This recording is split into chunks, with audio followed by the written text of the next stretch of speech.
So episode 4 of this flaming bag of cat shit has come out, and just like the others, it's another poorly acted, boring as fuck, stupid episode, with fight scenes that suck ass and a stupid cliffhanger ending that makes no sense. The characters continue to be empty husks that show even less life than Epstein does, and once again, Dave Filoni continues to waste all of our time by doing pointless shit that means absolutely nothing.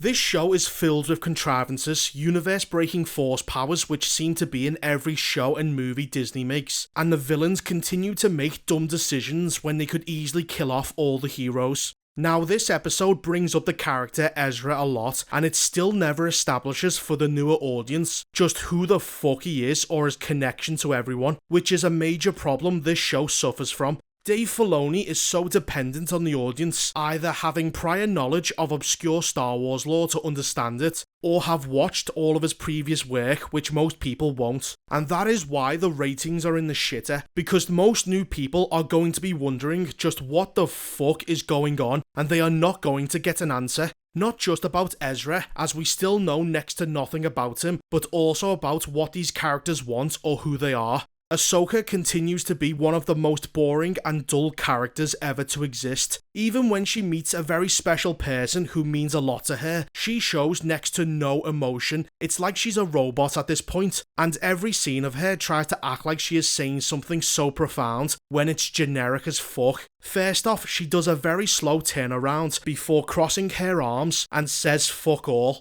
Every scene involving dialogue she does this in. This episode is nothing more than a bunch of fight scenes before a really stupid cliffhanger ending. That's it, so let's not waste any more time on this shit and run through the plot. The episode begins with them on the planet and their communications are offline. Ahsoka says that there is a base nearby, which is convenient that on the entire planet they happen to land within walking distance of where they need to go. Sabine and Ahsoka have a conversation about how they might need to destroy the hyperring to prevent Thrawn's return, but Sabine doesn't want to do this. Ahsoka also makes this comment. Better that than allowing Thrawn's return as heir to the Empire. He said it! And that is all Star Wars does now, is reference better Star Wars material, because what we have is dog shit. So because they are women, they take 2 hours to get ready to go, and they end up being located by the Sith. So what do the Sith do? Well, instead of everyone coming at them with overwhelming force, or using the hyperring and air support to fire down on them, Baylan decides to send the useless guards after them, before being corrected by Morgan, who tells him to send the 2 other Inquisitors as well, because we've all got to be reminded who exactly is in charge. We cut back to Ahsoka and Sabine, who are still in the ship talking about their feelings. I mean, it's not like we have the hyperring, which is going to jump very soon. So as the girls take 2 hours to get ready, Huyan is outside of the ship making repairs. So just like with Ahsoka, once again a droid comes out of nowhere and starts punching Huyan. Why is it that these droids seem to have an unhealthy obsession with fist fighting, and why do they refuse to use guns? I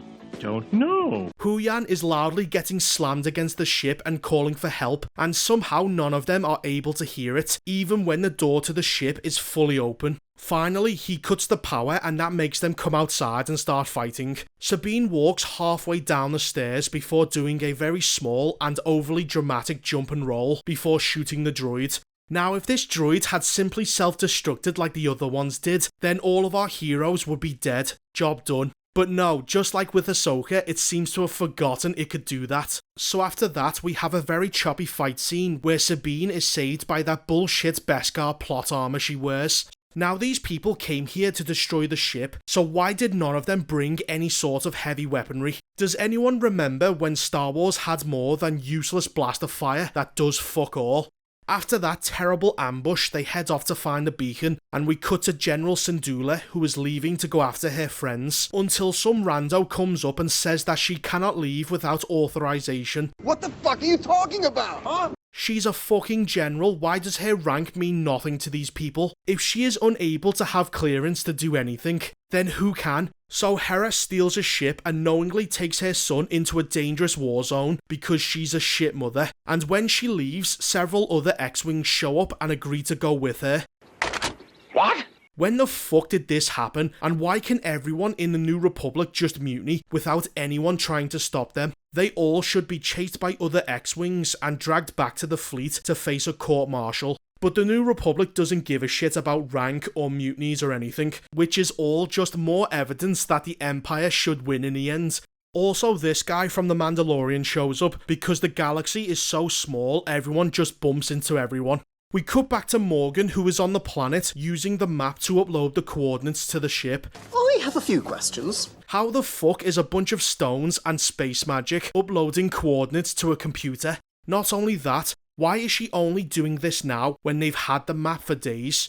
I don't fucking know. Well, this is also Dave can try to artificially create suspense by adding in a ticking clock, even if the reason behind that is stupid. On the way to the map, Ahsoka and Sabine bump into Shin and this guy, who was supposed to be backup for the guards, and yet they chose to leave them to die and just wait in the woods hoping that Sabine and Ahsoka would show up. So they end up having a fight, and he pulls out that fucking useless spinning lightsaber that is way more of a danger to yourself than your opponent, and he is very quickly and easily beaten by Ahsoka. God, that was boring. So who is underneath the mask? Well, it turns out no one, as he is made out of green smoke. What the fuck am I watching? Yes, he just goes full Harry Potter and turns into a dark smoke cloud. Now, from what I can gather, he is supposed to have been created by Morgan.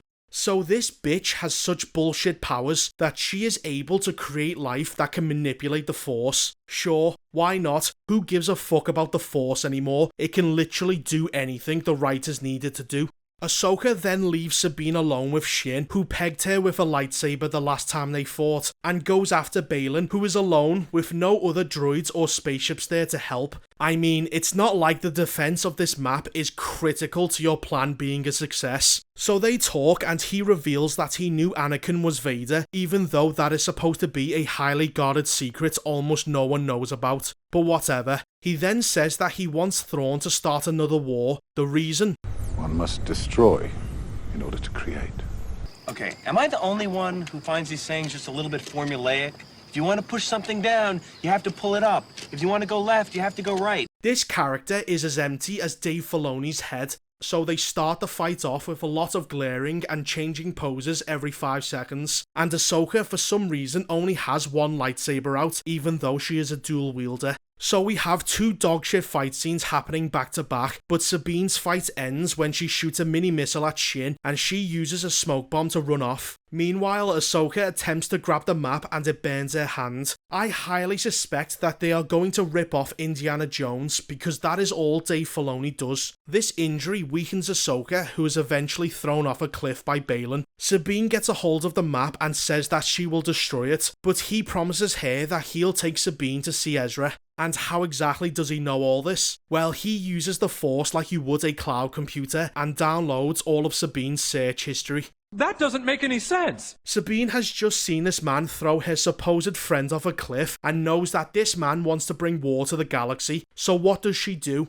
Well, of course, she gives Baylan the map and they complete the transfer before destroying it. Are you a complete retard? She is taken prisoner aboard the ring just as Hera and the other X-Wings show up. Wow, it's amazing just how fast she got here from the other side of the galaxy. It's almost like the rules or whatever the writers can pull out of their assholes. Morgan ends up lightspeeding past them, which causes a few of their ships to crash because lightspeeding is now a weapon anyone can use. The last scene, which is the most moronic of the entire show, is of Ahsoka who fell into the ocean and is either having a very vivid dream or has somehow teleported into another dimension. Christ, who wrote this? Both are stupid, but the second one, if true, is a joke because she fell out of one reality into another. What's even more idiotic is that she is greeted by a young plastic-faced Anakin Skywalker. His face looks so fake, I initially thought that it was Michael Jackson for a moment. Now, is this actually Anakin Skywalker from the past, a vision or a Force ghost? He's not blue and the Vader theme plays at the end, so what is he? You know what? Why even bother asking questions? Because the writers are clearly making this shit up as they go. Now I know that in the next few episodes, Ahsoka will use the world between worlds to teleport, time travel, or do something equally stupid in order to travel to the other galaxy. Because why not include more Force powers that break the universe? It's not like we don't have dozens of them. And with that terribly written, key jangling, contrived bullshit ending, the episode is over.